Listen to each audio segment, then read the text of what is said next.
Good day mga ka-idol! Isang mabigat na pasabog ang iniulat ni Idol Snow Badwa. Ayon nga mismo sa kanya, isang player ang posibleng i-trade anytime dahil sa katigasan ng ulo at hindi sumusunod sa game plan at sa sistema. Kaya naman, ayon mismo kay Idol Snow Badwa, sa kanyang ipinost nandun na kung sinong player ito. At ang malaking posibilidad ay ito nga, ang player na ito ay si Mac Talio.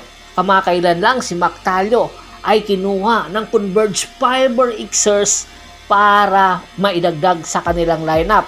Ayon pa nga mismo kay Coach Alden Ayo, ito ang kanilang rockstar dahil nga sa ganda ng ipinapakita nito sa 3-on-3 basketball, dahilan para i-activate ito at ibalik sa PBA. Kamakailan lang pinapirma ng Converge Fiber Xers ang bago nilang rookie na si GL De Los Santos at inilagay sa reserve list si Mac Talio.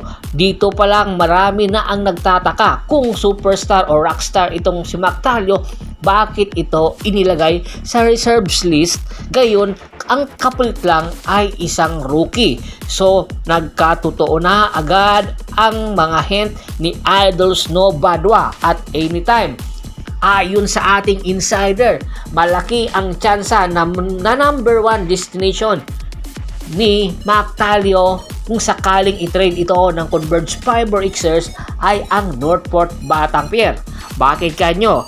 Ang Northport Batangas ay kulang ngayon ng guard at especially scoring guard dahil hindi kakayanin ni Joshua Monson at ni Franyo dalhin ang Northport Batangas na silang dalawa lang ang guard. Kinakailangan mas malalim na lineup sa guard rotation ng Northport Batangas at malaki ang posibilidad tatanggapin ng Converge Fiber Xers kung future picks ang ibibigay nila or mga bench players ng Northport Batangas. Hindi na kinakailangan pa ng Converge Fiber Xers ng mga player ngayon dahil sa dami ng kanilang rookie na kinukuha. At the same time, nag-revamp ang Converge Fiber Xers dahilan para magpakawala sila ng kanilang mga player, yung player na matigas ang ulo, dahil mas minabuti ni Coach Alden Ayo yung sistema niya ay dapat sinusunod, dahil anytime kung sakaling susundin ang sistema niya, biglang aangat ang kanilang kartada, lalong-lalo na ang performance ng Converge Fiber Xers. Samantala, ayon din sa ating insider, ang Barangay Ginebra San Miguel, ini-evaluate na ngayon ni Coach Tim Cone ang performance ni Tony Bishop. Ilang laro na ang nilaro ni Tony Bishop. Tinitingnan kung karapat-dapat pa ba itong manatili sa Barangay Ginebra San Miguel habang wala pa si Justin Brownlee at hinihintay pa ang desisyon kung ilang buwan or taon magpapahinga si Justin Brownlee. Kinakailangan ni Coach Tim Cone na magdesisyon na anytime para makapaghanda na kung sino ang import ng kanilang kukunin. At ayon nga sa ating insider, posible ang number 1 option ng Barangay Ginebra kung kinakailangan nila ng isang scoring guard ay kukuha sila ng scoring import, at ito nga ang target ay si Diswells. Si Diswells ay nanggaling na at nakapaglaro na dati sa PBA sa ilalim ng SMB noong 2019. Kanya lang nagkaproblema ang SMB kay Diswells dahil nag-away si Arwin Santos, Kelly Nabong at Diswells, dahilan para iiwan at i-buyout ni Diswells ang kanyang kontrata sa SMB at naglaro sa China na lang. Pero malaki rin ang posibilidad na ibalik si Diswells sa Pilipinas at maglaro muli, pero hindi na sa SMB kundi sa Barangay Ginebra San Miguel.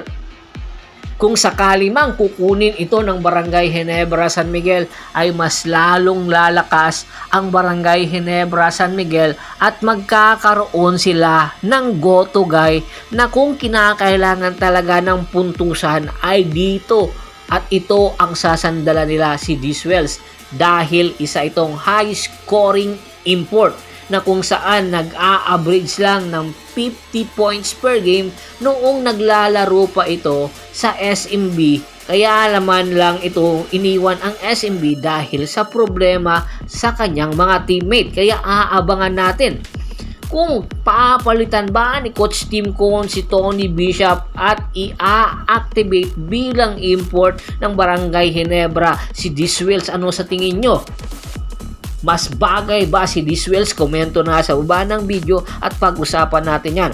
Bago pa man natin tapusin ang ating kwentuhan, shoutout muna tayo sa ating mga followers at subscribers kay Sir Anthony Lucky Alon, Domingo Malyari, Alex Ahon, Jerickson Palamores, Nelson Aleño, Ray Cayabyab, Ricky Lanza ng Ricky Rider TV ng Tansa, Cavite, Anthony Garcia. Marami pong salamat sa walang sawa niyong pagsuporta. Once again, this is Percival Monteron at your service. Don't forget to subscribe my sports channel at don't forget to click the notification bell button para nga maging updated palagi sa kwentuhan. Hanggang sa muling kwentuhan, maraming salamat po.